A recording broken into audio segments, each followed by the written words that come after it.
ஸ்ரீ இராமாயணம் பாகம் 22. கங்கா நதியில் ஓடம் விடுகிறவனும் கல்வி அறிவும் ஆச்சாரமில்லாதவும் ஊனம் மீனம் உண்பவனும் ஆகிய ஏழை வேடனாகிய குகனை மார்புறத் தழுவி நீ எனக்கு தம்பி என்று சொன்ன கருணைத்தரத்தை எண்ணுவாள். திருமண சமயத்தில் ராமச்சந்திர மூர்த்தி தனது புனிதமான கரங்களால் தன் கரங்களை பற்றியதையும் அவருடைய மேலான கரங்களால் என் காலை பற்றி அம்மி மீது வைத்து வேத மந்திரங்களைச் சொல்லியதையும் நினைத்து நெஞ்சம் நிகழ்கின்றாள். கணவனார் கானகத்துக்கு புறப்படும் போது தனக்கே உரிய ஆடைகள், அணிகலன்கள், பசுக்கள் முதலிய விலை உயர்ந்த பொருட்களை ஏழை எளியவர்களுக்கு தானம் செய்கின்ற பொழுது ஒரு வேதியனுக்கு ஆசை தணியாமல் மேலும் தர மாட்டாரா என்று ஆசையாய் விழுங்கப்பட்ட தன்மையை பார்த்து சிரித்த செய்கையை எண்ணுகின்றாள். சித்திரக்கூட மலையில் தங்கி இருந்த பொழுது காலை உணவு தேடி லட்சுமணர் வில்லேந்திக் கொண்டு சென்றார். சீதையின் மடியில் பெருமான் தலை வைத்து சிறிது உறங்கிவிட்டார். அப்போது இந்திரன் மகனாகிய ஜெயந்தன் காகமாக வடிவெடுத்து பிராட்டியாரின் திருமார்பை கொத்தினான். ராமர் வெகுண்டு அவர் கையில் ஆயுதம் இல்லாமையினால் படுத்திருந்த தர்பை புல்லை உருவி மந்திரத்தை சொல்லி ஏவினார். அது ராமபானமாகி அவனை விரட்டியது. அவன் 8 கோணங்களில் சென்றும் அவனுக்கு உய்வு கிடைக்கவில்லை. வேறு வழி இன்றி ராகவா சரணம் என்று எம்பெருமான் திருவடியில் விழுந்தான். பகவான் பரதார கமனம் செய்யலாமா? உன் தந்தையாக இந்திரன் அகலிகையை விரும்பினான். அவன் மகனாகிய நீ பிறர் மனைவியை பேணுகிற பெரும் பாவத்தை செய்தனை. அடைக்கலம் என்று அடியில் விழுந்த அற்ப புறாவுக்கு உடல் தசையை அறுத்துக் கொடுத்த சிபி சக்கரவர்த்தியின் பேரன் நான். அடைக்கலம் புகுந்தோரை ஆட்கொள்வது என் குலத்திற்கு உரிய பண்பு. நான் உன்னை மன்னித்து உயிர் பிச்சை கொடுக்கின்றேன். ஆனால் ராமபானம் வெறுமனே திரும்பாது. அதற்கு நீ ஒரு கண்ணை கொடுத்துவிடு என்று கூறி காகத்தின் ஒரு கண்ணை கவர்ந்தார். அன்று முதல் காகங்களுக்கு எல்லாம் ஒரு கண்ணாக ஆயிற்று. இவ்வாறு காதல் மனைவிக்கு தீங்கு செய்த காகாசூரனுக்கும் கருணை பாலித்து ராமருடைய கருணா விலாசத்தை எண்ணி எண்ணி கண்ணீர் வடித்தாள்.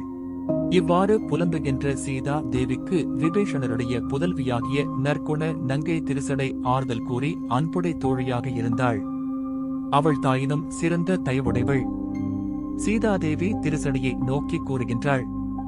அன்புள்ள திருசடையே, பெண்களுக்கு இடத்தோல் இடக்கண் இடப்புருவம் துடித்தால் நல்லது, வலது பக்கம் துடிக்கக் கூடாது என்பர். ரகு நாயகன் விசுவாமித்திரர் உடன் மிதிலாபுரிக்கு வந்தபோது எனக்கு இடப்பக்கம் துடித்தது. அம்மா, நான் கணவருடன் கானகம் வந்தபோது வலப்பக்கம் துடித்தது. இப்போது இடந்துடிக்கின்றது. எனக்கு நன்மை வருமா? திருசடை, அம்மா, இப்போது நல்ல நிமித்தங்கள் தோன்றுகின்றன. ஒரு பொன்வண்டு வந்து என் காதில் ஊதுகின்றது. இது ராமபிரானிடம் இருந்து தூது வரும் என்பதை உணர்த்துகின்றது. அம்மா, என் பெரிய தந்தையாகிய ராவணன் தலையில் எண்ணெய் தடவிக்கொண்டு சிவப்பு ஆடை உடுத்திக் கொண்டு பேய்களும் கழுதைகளும் பூட்டிய தேரில் ஏறிக்கொண்டு தென்திசை போக கனா கண்டேன். அசோகவனம் அழிவதாகவும் இலங்கை மாநகரம் பற்றி எரிவதாகவும் கனா கண்டேன். ராவணனுடைய அரண்மனையில் உள்ள பூரண கும்பங்கள் பொங்கி வர கனவு கண்டேன். வண்டோதரி முதலிய தாய்மார்களின் கழுத்தில் இருந்து திருமாங்கல்யங்கள் தானே அறிந்து விழுவதாக கனவு கண்டேன். 2 சிறந்த சிங்கங்கள் வந்து இலங்கையை அழைத்துவிட்டு செல்வதாகவும் இங்கிருந்து மயில் அச்சிங்கங்களுடன் போவதாகவும் கனவு கண்டேன். சீதை இதனை கேட்டு மகிழ்ந்து நல்ல கனவு கண்டனை. உன்னை பாதியில் எழுப்பிவிட்டேனே, மீண்டும் உறங்கி மற்ற கனவை காண்பாயாக என்று கூறினாள். ராவணனுடைய கட்டளையின்படி சீதா தேவியை சூழ்ந்து பல அரக்கியர்கள் கொடுமைகள் செய்து கொண்டிருந்தார்கள். அந்த அரக்கிமார்கள் வயிற்றிலே வாயும் பருத்த வயிறும் அனல் பொறி பறக்கும் கண்களையும் உடையவர்கள். ஒரு தலையும் 10 கையும் உடையவர்கள். சிலர் 20 தலையும் 2 கைகளும் உடையவர்கள். சிலர் சூலம், வாள், சக்கரம், அங்குசம், தோமரம், வேல் முதலிய ஆயுதங்களை ஏந்தியும் உள்ளவர். சிலர் யானை முகமும் புலிமுகமும் கரடி முகமும் நாய் நரி முகங்களாகவும் கொடுமையே ஒரு வடிவமாக உடையவராகவும் 1000 அமாவாசை போல் இருண்ட உடம்பும் திரண்ட தோள்களும் உடையவராகவும் பலர் இருந்தனர். அவர்கள் சீதா பிராட்டியை நோக்கி, சீதை, உன் கண்ணை பிடுங்கி கழுகுகளுக்கு போடுவோம். உன்னை துவையலாக அரைத்து விலங்குகளுக்கு விருந்து வைப்போம். ஏன் அழுகிறாய்? உன்னை யார் என்ன செய்தார்கள்? எங்கள் அரசராகிய ராவணனுக்கு அறிவே கிடையாது. விரும்பாத உன்னை அவர் விரும்புகிறாரே, என்ன மூடத்தனம்! 30 முழம் புடவை எங்களுக்கு ஒரு சுற்று வரும். எங்கள் பற்களின் இடையிடையே பேய்களும் நாய்களும் அபாயம் இல்லாமல் உறங்கிக் கொண்டிருக்கும். இத்தகைய எங்களை அவர் விரும்பினால் நாங்கள் மனைவிகளாக இருக்க மகிழ்ச்சி அடைவோம். மின்னாம்பூச்சி போல் இருக்கிற உன்னைக் கண்டு அவர் விரும்புகின்றாரே, அவருடைய அறிவின்மையை யாரிடம் சொல்வது? எங்கள் அரசர் வந்தால் வாருங்கள், இருங்கள், வணக்கம் என்று சொல்லு. 9 மாதங்களாக அழுது நீ என்ன அடைந்தாய்? எங்கள் மன்னவரை விரும்பினால் அரண்மனையில் சுகமாக வாழலாம் என்று கூறி ஆயுதங்களால் இடிப்பது போலும் அடிப்பது போலும் கடிப்பது போலும் அச்சுறுத்தினார்கள். அப்போது தேவி அடைந்த துன்பத்திற்கு எல்லையே கிடையாது. அந்த நடுநிசையில் அருளே வடிவாகிய ஆஞ்சநேயர் அங்கு வந்து சேர்ந்தார். பிராட்டியாரை கண் குளிரக் கண்டார். அரக்கியர்களுக்கு நடுவே கண்ணீர் குளத்தில் இருந்து அன்னம் போல் காட்சி தரும் தெய்வ கற்புடைய பிராட்டியாரை நோக்கி இவர்தான் சீதாதேவி என்று எண்ணி அளவற்ற மகிழ்ச்சி அடைந்தார். அருந்தவ பெண் தெய்வத்தைக் கண்ட அனுமார் அடைந்த மகிழ்ச்சிக்கு எல்லை இல்லை.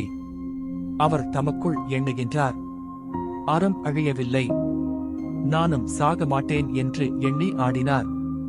ராம் ராம் என்று பாடினார்.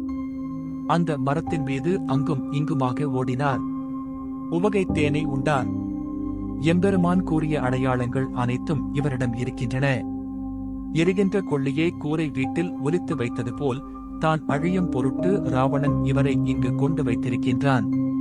பரவாச தேவனாகிய நாராயணரே ராமபிரான். தாமரையில் வாழும் மகாலட்சுமியே சீதா தேவி. இதில் சிறிதும் சந்தேகம் இல்லை. இந்த அன்னை உண்ணாமலும் உறங்காமலும் நீராடாமலும் உள்ளம் வெந்து நொந்து மெலிந்திருக்கின்றாள். நான் ராகவனுடைய அழகிய புயத்தை புகழ்வேனா? பெண்களின் திலகமாக விளங்கும் தேவியின் திருவுள்ளத்தை புகழவேனா? அரசர்களுக்கு இருக்க வேண்டிய தருமகுணம் நிறைந்த ஜனக மன்னரின் குலத்தை புகழ்வேனா? நான் எதனை பாராட்டுவேன்? பஞ்சாக்னியில் நின்று உண்ணாதும் உறங்காதும் தவம் செய்வோரின் தவ ஆற்றலும் இம்மாதரசியின் கற்புக்கு இணையாகாது. இப்பெண் அரசின் தவக்குலத்தை ராமர் பார்க்க தவம் செய்தார் இல்லை. இந்த தவ பெரும் செல்வியை தருமமே காத்ததோ? ஜனக ராஜாவினுடைய புண்ணியம்தான் இவரை காத்ததோ? கற்பு என்ற ஒன்று இவரை காத்ததோ? இது அருமையிலும் அருமை. இவருடைய பெருமையை உரைக்கலாகாது என்று எண்ணி ஒரு அசோக மரத்தின் கிளையில் மறைந்து நின்று கொண்டிருந்தார். ராவணன் ஒளி வீசுகின்ற பற்பல மணிகள் பதித்து அணிகலன்களை பூண்டு சீதையை நோக்கி வருகின்றான். ஊர்வசி உடைவாள் ஏந்தி உடன் சென்றாள். மேனகை வெற்றிலை பாக்கு கொடுத்து கொண்டு உடன் வந்தாள். திலோத்தமை அவருடைய செருப்பை தூக்கிக் கொண்டு சென்றாள். ஏனைய தேவமாதர்கள் அவனுடன் தொடர்ந்து சென்றார்கள். அவரது வருகையைக் கண்ட ஆஞ்சநேயர் திடுக்கிட்டார். அவனைக் கண்டு உயிர் உலைகின்ற தேவியையும் ஆசையால் வெதும்புகின்ற அரக்கனையும் அனுமார் கண்டார். தெய்வத்தை நினைத்து துதி செய்தார். ராவணன் சீதா தேவியின் அருகில் ஏதி பெண்கள் நாயகமே, உனக்கு என் பால் கருணை இல்லையா? என்னை நீ அடைந்தால் மூவுலக செல்வமும் உன்னை வந்தடையும். தேவரும் மற்ற யாவரும் உன்னை வணங்குவார்கள். உன் கணவர் உயிர்விடும் பொழுது கூறிய ஒலியை நீ கேட்கவில்லையா? அடிமையாகிய என்னை நீ ஏற்றுக்கொள். என் ஆசையாகிய அனலை உன் அன்பினால் அனைத்து என்னை காப்பாற்று என்று முடிமேல் கரங்களை கூப்பி படி மேல் விழுந்து பணிந்தான். சீதாதேவி எரிமலை போல் சீறி 3 உலகங்களையும் ஆளுகின்ற பேரரசனாகிய ராவணனை துரும்பாக கருதி கூறுகின்றாள். அற்பனே, என்னுடைய கணவரை என்னவென்று எண்ணுகின்றாய்? நீ வெள்ளி மலையை அள்ளி எடுத்த பொழுது சிறுகால் விரலால் அடர்ந்த சிவபெருமானுடைய வில்லை என் கணவனார் ஒடித்த போது உண்டாகிய ஓசையை 14 உலகங்களும் கேட்டன. நீ கேட்கவில்லையா? உண்மையில் நீ வீரனாக இருந்தால் போர் புரிந்து என்னை கவர்ந்திருக்க வேண்டும். என் கணவரும் லட்சுமணரும் இல்லாத நேரம் பார்த்து சந்நியாசியாக வந்து அன்னம் போட வந்த என்னை கண்ணம் வைத்தனையே, இதுவா வீரம்? என் கணவரை மனிதன் என்று நீ அலட்சியமாக நினைக்கின்றனையே. உன்னை சிறையில் வைத்த கார்த்த வீரியனை அழித்த பரசுராமனும் மனிதன்தானே? உனக்கும் உன் அசுர குலத்துக்கும் நாசகாலம் நன்னி இருக்கின்றது. உன் தந்தையின் மூக்கை அறுத்து உன் தம்பியர்களாகிய கரதரிசிர தூசநாதியர்களை கொன்று அஞ்சா நெஞ்சுடன் விளங்குகின்ற ரகுவீரனுடைய ஆற்றலை நீ உணரவில்லையா? 1000 கரங்களை உடைய காந்த வீரியன் உன் 20 கரங்களை பற்றி உன் வாயில் உதரம் ஒழுக உன்னை குத்தி சிறையில் வைத்தான். அவனுடைய 1000 தோள்களையும் சிதைத்து பரசுராமனே என் கணவனார் கணப்பொழுதில் வென்றதை நீ அறியவில்லையா? இங்கே நின்று வீண் வார்த்தைகளை பேசாதே என்று கடுமையாக நிந்தித்தாள் சீதை. இதை கேட்ட ராவணன் நாணமும் கோபமும் பொங்கி வர காதலால் மதியற்ற நான் மரத்தின் கிளையில் இருந்து அனுமார் எம்பிராட்டியை என் முன்னே இவ்வாறு பேசிய கொடியவனுடைய தலைகளை உதிர்த்து என் திறனை வெளிப்படுத்துவேன் என்று 2 கரங்களையும் பிசைந்து கொண்டிருந்தார். ராவணன் சீதையே, நீ அறிவில்லாத பேதையே, நான் ராமலட்சுமணரை கொன்று உன்னை சிறையில் வைத்தால் நீ மாண்டு போவாய். ஆதலால் இந்த மாயை செய்தேன். நான் நினைத்தால் ராமலட்சுமணர்களை ஒரு கையால் தூக்கி வருவேன். அவ்விருவரையும் வாளினால் வெட்டுவேன். ஆனால் உன்னை எனக்கு தந்த அந்த உதவியை எண்ணி அவர்களை கொல்லாமல் இருக்கின்றேன்.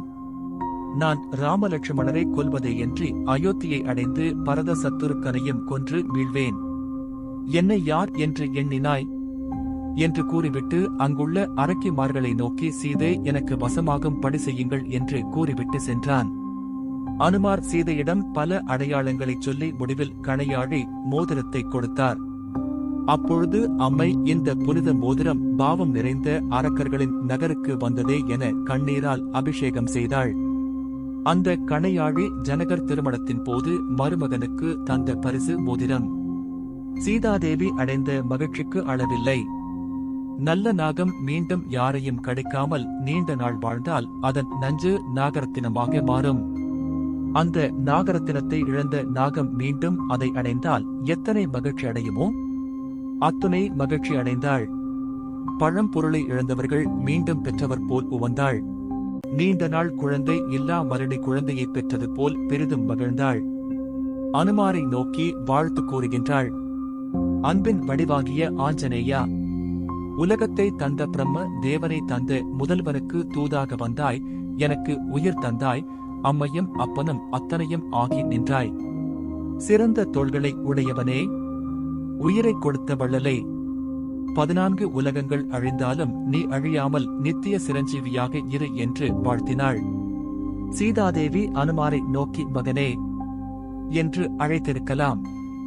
அவ்வாறு அழைக்காமல் வள்ளலே என்று அழைக்கின்றாள். அனுமார் பொன்னும் பொருளுமா தந்தார்? அன்னமும் ஆடையுமா தந்தார்? அவர் அப்போது தந்தது எதனை? தேவிக்கு இன்னுயிரை ஈட்டார். சீதை உள்ளம் வெந்து நொந்து உயிர்விடத் துணிந்த போது கணையாழியை தந்து 6 இறை வழங்கினார். சீதைக்கு மட்டுமா உயிரை தந்தார்? அனுமாரை சீதாதேவி வள்ளல் என்று அழைத்த காரணம் என்ன? சீதாதேவி மாண்டால் ராமரும் லட்சுமணரும் மாழ்வார்கள். அக்கணமே சுக்ரீவனும் அங்கதன் முதலிய வானர வீரர்கள் மாழ்வார்கள். இந்த செய்தியை அறிந்தவுடன் பரதனும் சத்துருக்கனும் மாழ்வார்கள். 3 தாய்மார்களும் மாழ்வார்கள். அயோத்தியில் உள்ள மாந்தர்கள் மாழ்வார்கள். அதனால் பக்த உலகமே அழியும். அனுமார் சீதைக்கு உயிர் தந்து உலகத்துக்கே உயிர் தந்தார்.